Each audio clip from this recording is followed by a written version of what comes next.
Assalamualaikum warahmatullahi wabarakatuh. Wilujeng enjing barudak kumaha daramang mugia urang sadayana aya dina kawilujengan. Tepang deui sareng Pak Parman dina pangajaran bahasa Sunda dinten ayeuna.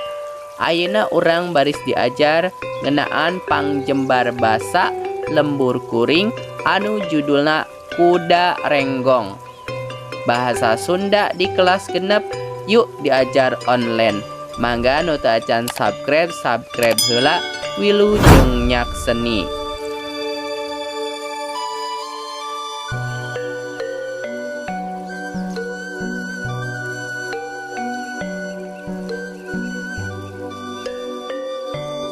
Pangjembar basa lembur kuring anu judulna Kuda Renggong.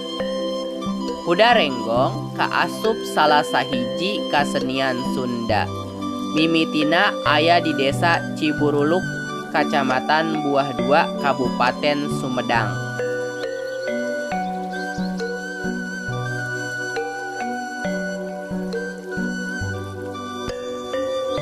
Kecap renggong asalna tina kecap ronggeng, nu hartina kamonesan. Bahasa Indonesiana keterampilan khusus. Jadi kuda ronggeng teh mangrupa kamonesan kuda nu bisa dilatih ngigel dibarengan ku kendang. Biasana diayakeun dina raramean hajatan nyundatan. Sekian, hatur nuhun. Wassalamualaikum warahmatullahi wabarakatuh.